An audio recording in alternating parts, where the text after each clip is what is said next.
एक बार फिर बच्चों मैं आपके सामने रॉयल गुरु क्लासेस में उपस्थित हूँ। कल मैंने ऑप्टिक्स का इंट्रोडक्शन दिया था, वो आप लोगों को पूरा समझ में आ गया होगा, मैं आशा करता हूँ। आज मैंने एक बार फिर से टॉपिक शुरू करने जा रहा हूँ, reflection of light. Reflection of light. Reflection of light पढ़ने से पहले हमको लाइट के बारे में जानना अत्यंत आवश्यक है। लाइट क्या है, पहले आइए इसके बारे में अध्ययन किया जाए। लाइट, इसकी हिंदी जो होती है प्रकाश होता है। लाइट की हिंदी क्या होती है? प्रकाश। आप लोग जानते ही हैं, प्रकाश होता है तो वस्तुएं हमें दिखाई देती हैं, अर्थात हम कह सकते हैं कि प्रकाश के द्वारा हम इस संसार के विषय वस्तुओं को देख सकते हैं। या ये भी कहा जा सकता है कि जिसकी सहायता से हम वस्तुओं को देख सकें उसे क्या कहते हैं? प्रकाश। लेकिन इसको डिफाइन करने से पहले हम लोग ये कह सकते हैं कि प्रकाश ऊर्जा का वह रूप है जिसकी सहायता से हम वस्तुओं को देख सकते हैं। प्रकाश क्या है? ऊर्जा का वह रूप जिसकी सहायता से हम वस्तुओं को देख सकते हैं। दूसरा आप ये बता सकते हैं, ऊर्जा का वह रूप जो हमारे दृष्टि ज्ञान को जागृत करता है, प्रकाश कहलाता है।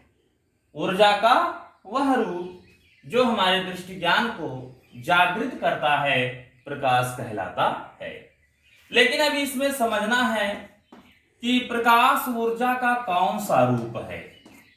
प्रकाश ऊर्जा का कौन सा रूप है? कौन सा रूप है? प्रकाश ऊर्जा का कौन सा रूप है, ये क्वेश्चन बनता है। तो हम जानेंगे कि प्रकाश ऊर्जा का कौन सा रूप है। इसका उत्तर है विकिरण ऊर्जा। कौन सी ऊर्जा है ये? विकिरण ऊर्जा, रेडिएशन एनर्जी। आप लोगों को मालूम होगा, सूर्य से प्रकाश पृथ्वी तक किसके रूप में आता है? विकिरण के रूप में आता है। तो प्रकाश ऊर्जा का कौन सा रूप है? प्रकाश ऊर्जा का कौन सा रूप है? वो है विकिरण ऊर्जा। यहां पर एक शब्द बहुत स्पेशली लगा हुआ है, विकिरण। अगर जहां शब्द विकिरण आ जाए तो उसके बारे में आप लोग पहले समझिए। विकिरण होता क्या है? विकिरण जिनके संचरण के लिए माध्यम की आवश्यकता नहीं होती है। विकिरण क्या होता है? जिनके संचरण के लिए माध्यम की आवश्यकता नहीं होती है, क्या कहलाता है? विकिरण कहलाता है।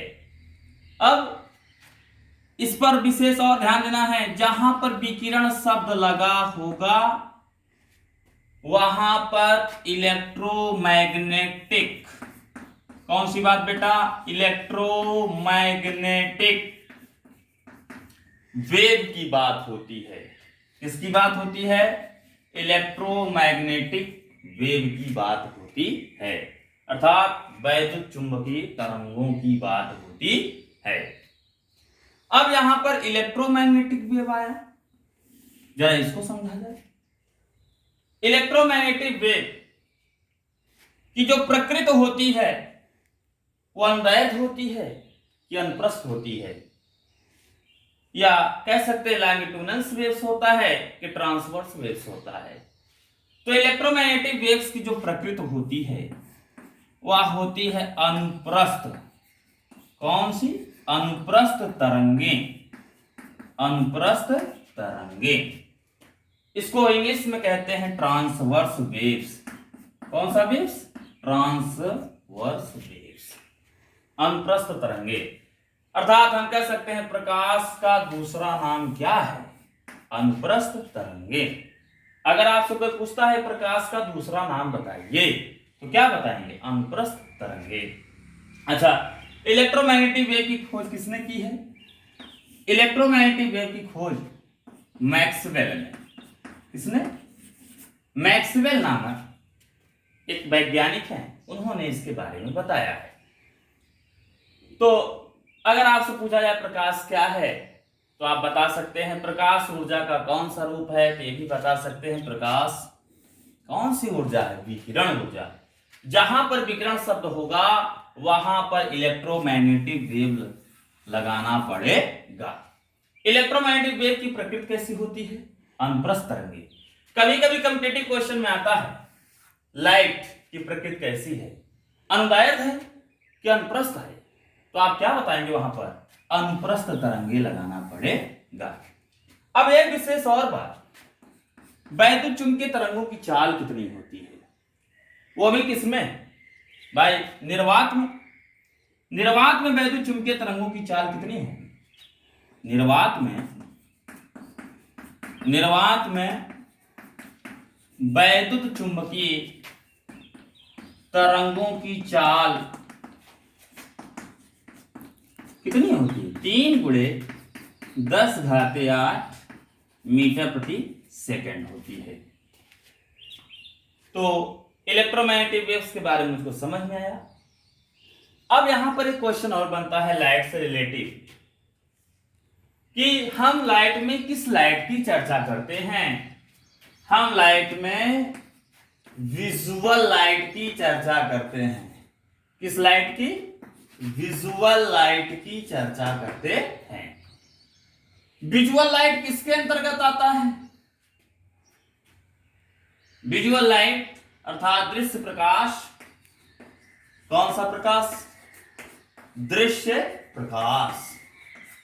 इसका नाम ही दृश्य है।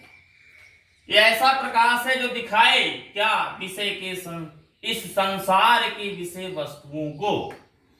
भाई नाम इधर देखिए क्या लगा है? दृश्य। दृश्य अगर लगा है तो आप कह सकते हैं ऐसा प्रकाश है जो हमको दिखाता है क्या? इस संसार के विषय वस्तुओं को दिखाता है। क्या कहलाता है? दृश्य प्रकाश। अब यहां पे शब्द है विजुअल लाइट।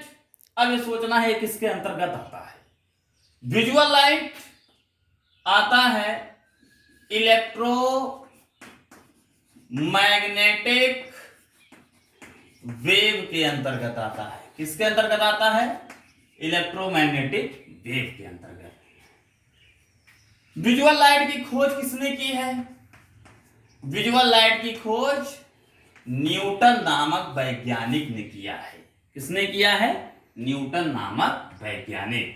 क्वेश्चन आता है कि दृश्य प्रकाश किसके अंतर्गत आता है? तो आप बताएंगे इलेक्ट्रोमैग्नेटिक वेव के अंतर्गत आता है। अच्छा, दृश्य प्रकाश की खोज किसने की है? न्यूटन नामक वैज्ञानिक ने की है। यहां पर एक शब्द बेटा देखो, वेव लिखा है। क्या लिखा है? वेव। अगर जहां वेव होगा वहां पर वेवलेंथ लगाना पड़ेगा।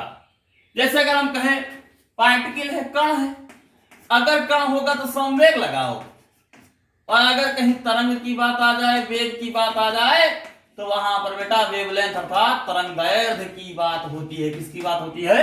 तरंगदैर्घ्य की। तो यहां पर स्पेशली एक वर्ड दिया गया है वेव। अगर वेव शब्द लगेगा तो हमको क्या लगाना पड़ेगा? वेवलेंथ लगाना पड़ेगा। अब इसकी वेवलेंथ कितनी होती है यह भी देखना है। विजुअल लाइट की वेवलेंथ कितनी होती है? तो अलग अलग किताबों में अलग अलग मानक दिया गया है, लेकिन हमें जानते हैं 3900 एंगस्ट्रॉम। 3900 एंगस्ट्रॉम से लेकर कितना? 7800 एंगस्ट्रॉम के बीच होती है। दृश्य प्रकाश की तरंगदैर्घ्य 3900 एंगस्ट्रॉम से लेकर कहां तक? 7800 एंगस्ट्रॉम। ये तो एंगस्ट्रॉम में दिया। अगर नैनोमीटर की बात करें तो क्या बताओगे? 400 नैनोमीटर से लेके कहां तक? 800 नैनोमीटर। कभी कभी क्वेश्चन में नैनोमीटर दे दिया जाता है और कहीं कहीं एंगस्ट्रॉम में दिया रहता है। 3900 एंगस्ट्रॉम से लेकर 7800 एंगस्ट्रॉम, 400 नैनोमीटर से लेकर कहां तक 800 नैनोमीटर। अब इसका मुझे कुछ समझना है, ये क्या दिया गया है। ये अगर 3900 एंगस्ट्रॉम आया, 7800 एंगस्ट्रॉम आया, इसका क्या मतलब है ये समझ लेना हमारे लिए जरूरी है। अगर 3900 एंगस्ट्रॉम से कम होगा तरंग दैर्घ्य, मान लीजिए हमको तरंग दैर्घ्य दे दिया गया कितना, लैम्डा बराबर हमको दे दिया गया है 3100 एंगस्ट्रॉम, या हमको लैम्डा बराबर दे दिया जाए 8100 एंगस्ट्रॉम। तो इसका क्या अर्थ है, अगर तरंग दैर्घ्य 3900 एंगस्ट्रॉम से कम होगा तो वस्तु में दिखाई नहीं पड़ेगी, और यदि 7800 से ज्यादा होगा तो वस्तु में दिखाई नहीं पड़ेगी। कभी कभी क्वेश्चन आता है, आपको दे दिया जाए V दे दिया गया कुछ, आपको N दे दिया गया कुछ, तो आप फार्मूला लगाएंगे V इक्वल टू क्या, N lambda, lambda equal to क्या हो जाएगा V बाई N, और आपने लैम्डा निकाला कितना 3200 एंगस्ट्रॉम। मान लीजिए आपका ये आया आंसर 3200 एंगस्ट्रॉम। अब उसके पीछे दे दिया क्या, वस्तु आपको दिखाई पड़ेगी, तो आप कहोगे क्या, नहीं। क्यों, क्योंकि दृश्य प्रकाश की तरंग दैर्घ्य कितना होता है 3900 एंगस्ट्रॉम से लेकर 7800 एंगस्ट्रॉम। तो ये भी एक तरीके से क्वेश्चन बनता है कि तरंग दैर्घ्य इतना दिया गया है, लैम्डा बराबर 3300 एंगस्ट्रॉम, तो आपसे क्वेश्चन पूछे क्या वस्तु हमें दिखाई पड़ेगी, तो आप कहोगे नहीं। तो आप लोगों को मालूम हुआ प्रकाश के बारे में, प्रकाश कौन सी ऊर्जा है, विकिरण ऊर्जा है। विकिरण शब्द लगा होगा तो इलेक्ट्रोमैग्नेटिक वेव होगा। विकिरण के लिए माध्यम की आवश्यकता नहीं होती है। विकिरण की प्रकृति कैसी होती है, अनुप्रस्थ होती है। निर्वात में वैद्युतचुंबकीय तरंगों की चाल कितनी होती है, 3 × 10⁸ मीटर प्रति सेकंड होती है। हम प्रकाश में किस प्रकाश की चर्चा करते हैं, हम प्रकाश में विजुअल लाइट की चर्चा करते हैं, अर्थात दृश्य प्रकाश की। दृश्य प्रकाश किसके अंतर्गत आता है, इलेक्ट्रोमैग्नेटिक वेव के अंतर्गत आता है। अगर वेव शब्द लगा होगा तो वहां पर वेवलेंथ लगाएंगे, अर्थात दृश्य प्रकाश की तरंगदैर्घ्य 3900 एंगस्ट्रॉम से लेकर 7800 एंगस्ट्रॉम होती है, या 400 नैनोमीटर से लेकर 800 नैनोमीटर होती है। ये 3900 एंगस्ट्रॉम से यदि कम होगा तरंगदैर्घ्य तो हमें वस्तु दिखाई नहीं पड़ेगी, 7800 से ज्यादा होगा तभी वस्तु में दिखाई नहीं पड़ेगी। अब देखिए एक शब्द और आपके लिए, वेव जरूरी है। वेव अगर आपसे कह दिया जाए कि फादर ऑफ वेव, तरंग के पिता, father of wave, father of wave, तो आप क्या बताओगे, हाइगेंस। मतलब तरंग के पिता कौन है, तो तरंग के पिता या तरंग के जनक हाइगेंस है। अब इतना मुझे लाइट के बारे में मालूम हो गया। तो अगर कभी कभी क्वेश्चन आता है कि प्रकाश की प्रकृति बताइए, तो आप क्या बताएंगे, अनुप्रस्थ बताएंगे, या आप बताएंगे इनका वेवलेंथ कितना होता है, ये भी आप बता सकते हैं। इसमें कई कॉम्पिटिटिव क्वेश्चन आपके पास बनते हैं। आइए अब आगे चर्चा करते हैं। आगे चर्चा होती है कि दीप्त वस्तुएं क्या होती हैं। दीप्त वस्तुएं, दीप्त वस्तुएं, इनको कहते हैं luminous bodies. Luminous bodies, luminous bodies क्या होता है। आप कभी देखिए इलेक्ट्रॉनिक्स की दुकान पे जाएंगे तो आपको लिखा रहता है लुमिनस। तो लुमिनस का मतलब क्या होता है, इसमें हम लोग समझ लें पहले। दीप्त वस्तुएं, दीप्त वस्तुएं किसे कहते हैं, ये हमको दिखता है कहां कहां। तो दीप्त वस्तुएं क्या होती हैं, वे वस्तुएं जिनमें क्या हो, खुद का प्रकाश। वे वस्तुएं जिनमें खुद का प्रकाश होता है दीप्त वस्तुएं कहलाती हैं। या आप कह सकते हैं वे वस्तुएं जो स्वयं प्रकाश का उत्सर्जन करती हैं क्या कहलाती हैं, दीप्त वस्तुएं कहलाती हैं। तो दीप्त वस्तुएं अगर आपसे कोई पूछे तो क्या बताओगे, वे वस्तुएं जिनमें खुद का क्या होता है, प्रकाश होता है, दीप्त वस्तुएं कहलाती हैं। जैसे एग्जाम्पल एग्जाम्पल में देखिए, जैसे क्या हो गया, सूर्य हो गया, सन। इलेक्ट्रिक बल्ब हो गया, वैद्युत बल्ब। जुगनू हो गया,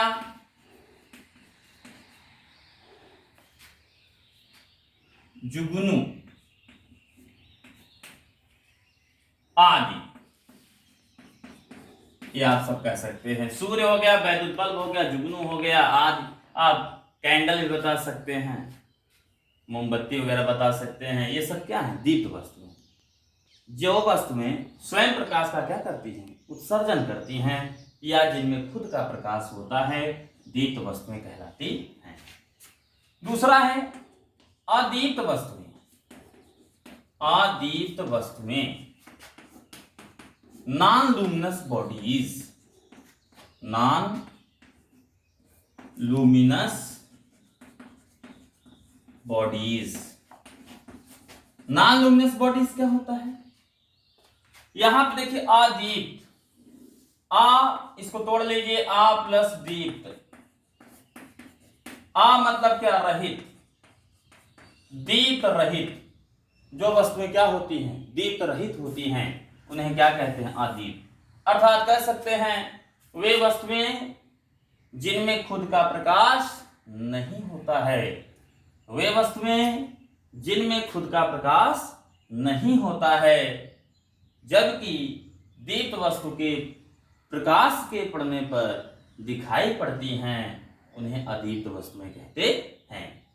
वे वस्तुएं जिनमें खुद का प्रकाश नहीं होता है, किंतु दीप्त वस्तुओं के प्रकाश के पड़ने पर दिखाई पड़ती हैं, अदीप्त वस्तुएं कहलाती हैं। तो अदीप्त वस्तुएं कौन हुआ, एग्जाम्पल जैसे देखते हैं। जैसे क्या हुआ, चंद्रमा हुआ। चंद्रमा में खुद का प्रकाश नहीं है। क्यों, अगर सूर्य लाल बाबा नहीं निकले तो चंद्रमा में प्रकाश आ ही नहीं सकता है। तो सूर्य क्या है, दीप्त है, और चंद्रमा क्या है, दीप्त। क्यों, क्योंकि इसी के प्रकाश से क्या होता है, चमकता है रात में। चंद्रमा क्या हो गया, अदीप्त। मेज क्या है, अदीप्त। कुर्सी क्या है, अदीप्त। अब आप लगा सकते हैं ईटीसी आदि। तो हमको ये भी मालूम हो गया दीप्त वस्तुएं कौन है, अदीप्त वस्तुएं कौन है, ये दोनों चीजें हमको मालूम हो गई। आइए अब हम लोग पढ़ते हैं प्रकाश का गुण, प्रॉपर्टीज ऑफ लाइट। हम बच्चों से निवेदन करना चाहेंगे कि आप कृपा करके हमारे चैनल को सब्सक्राइब करिए। और आप लोगों के लिए एक आवश्यक और सूचना है, हमारे मित्र शैलेंद्र गहरी जी हैं, इस समय उनका भी एक चैनल चल रहा है, new life chemistry classes. Organic चल रहा है इस समय, फिजिकल केमिस्ट्री भी पढ़ा रहे हैं, और ऑर्गेनिक, ये दोनों केमिस्ट्री वो इस समय पढ़ा रहे हैं। उनका चैनल है, मेरे बहुत करीबी मित्र हैं, उनका चैनल है न्यू लाइफ केमिस्ट्री क्लासेस। नाम डाल देंगे, आ जाएगा आपको। उन्होंने लेक्चर सब एक तरफ से डाले हुए हैं। जिनको पढ़ना हो, केमिस्ट्री का स्टडी करनी हो, वो इस वेबसाइट पे जाएं, यूट्यूब पर आपको मिल जाएगा सभी लेक्चर। शैलेंद्र गहरी जी हैं, हमारे बहुत करीबी दोस्त हैं। अब कल से हमारे माननीय पांडे जी भी आएंगे कुछ लेकर आपके सामने। केमिस्ट्री में ही आप लोगों को सिखाएंगे रिएक्शन कैसे बनता है इस रॉयल ग्रुप क्लासेस में। इसके बाद एक केमिस्ट्री सर हैं, यूपी सर, वो भी केमिस्ट्री में आपको मेटलर्जी पढ़ाने वाले हैं। वो भी बस वीडियो बनने वाला, अपलोड होने वाला है। और मैथ के भी टीचर आने वाले हैं, इंग्लिश का भी। मतलब आपको रॉयल ग्रुप क्लासेस में सभी सब्जेक्ट मिल जाएंगे। हमारे आशु कवि के रूप में जाने जाते हैं हिंदी के अध्यापक श्री श्याम प्रकाश तिवारी जी भी इसी में आएंगे। तो आप घर बैठे सभी विषयों का आपको लेक्चर मिलेगा, आप उसको मोबाइल में इस वेबसाइट रॉयल गुरु क्लासेस पे डालेंगे तो आपके सामने आएगा, उस पर आपको सारे विषय मिल देंगे, उसको आप पढ़िए। और लेकिन कृपया करके चैनल को सब्सक्राइब करिए। अब हम लोग चलते हैं प्रकाश के गुण के बारे में। प्रॉपर्टीज ऑफ लाइट, प्रकाश का गुण।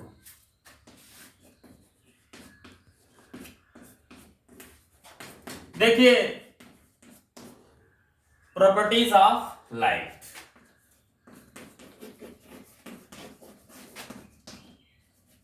प्रॉपर्टीज ऑफ लाइट, प्रकाश का गुण या प्रॉपर्टी ऑफ लाइट।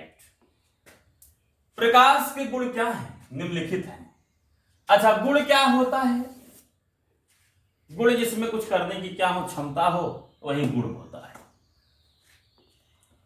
तो प्रकाश के गुण क्या है? निम्नलिखित है। पहला जो इसका गुण है, यह हमको जानना है। प्रकाश सीधी रेखा में चलता है। प्रकाश कैसे चलता है? प्रकाश सीधी रेखा में चलता है। प्रकाश सीधी रेखा में, कैसे? सीधी रेखा में चलता है। मतलब इनकी जो ट्रेवलिंग है, जो ट्रेवल करती है, वो कैसे करती है? स्ट्रेट लाइन में ट्रेवल करती है। अब प्रकाश सीधी रेखा में चलता है। अब जरा ये सोचना, क्यों चलता है? ये भी रीजन हमको जानना अत्यंत आवश्यक है, क्योंकि जब तक आप ये नहीं जानेंगे हाउ एंड व्हाई, तब तक आपको पढ़ने से कोई लाभ नहीं मिलेगा। हम ये कहते हैं हाउ एंड व्हाई हमारे लिए बहुत जरूरी है, क्यों और कैसे। अगर ये हम चीज ना जान पाए, जैसे दे दिया गया प्रकाश सीधी रेखा में चलता है, लेकिन क्यों चलता है ये हमारे लिए नितांत आवश्यक है। आइए इसका एक्सप्लेनेशन करते हैं। प्रकाश सीधी रेखा में चलता है क्यों? सन 1675 ईस्वी में, किसमें? सन 1675 ईस्वी में महान वैज्ञानिक न्यूटन जी ने बताया था।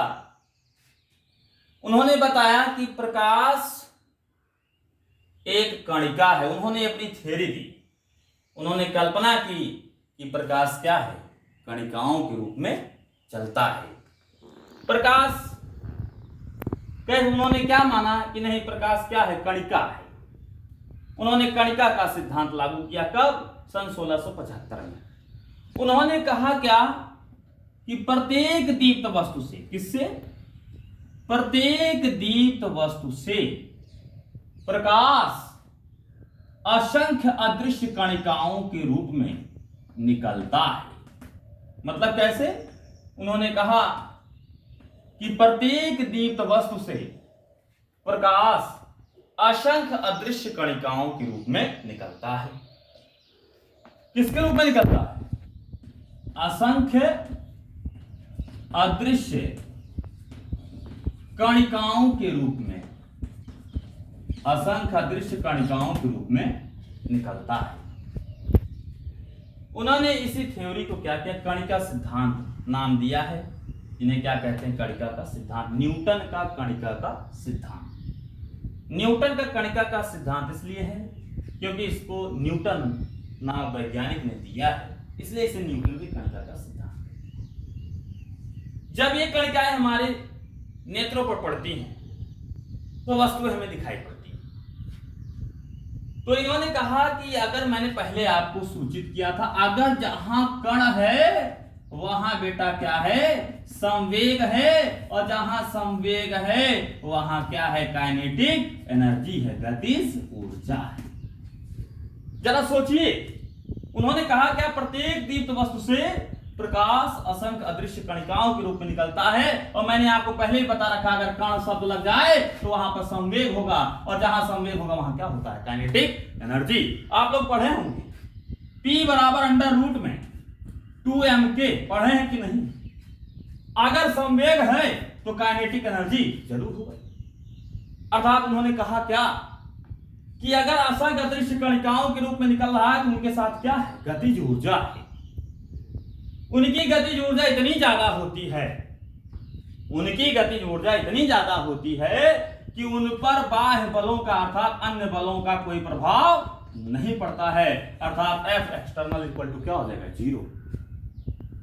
जो ये अदृश्य असंख्य कणिकाएं जो निकल रही हैं, इनकी गतिज ऊर्जा इतनी ज्यादा होती है कि इन पर अन्य बलों का कोई प्रभाव नहीं पड़ता है। तो आपको याद होगा जड़त्व का नियम गैलीलियो महाराज ने दिया था।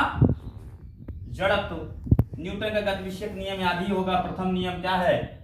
जड़त्व, रूल्स ऑफ इनर्शिया, जड़त्व का नियम।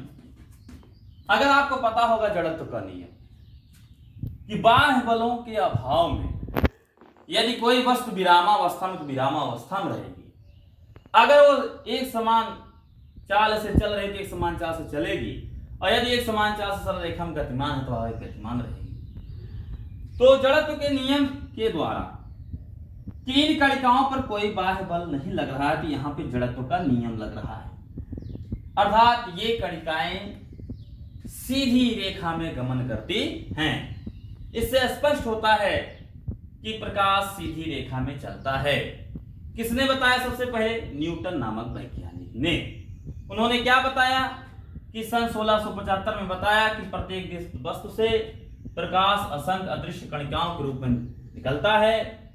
इन कणिकाओं की काइनेटिक एनर्जी इतनी ज्यादा होती है कि इन पर अन्य बलों का कोई प्रभाव नहीं पड़ता है, अर्थात जड़त्व के नियम से ये कणिकाएं सीधी रेखा में गमन करती हैं। आज के लिए इतना ही बस।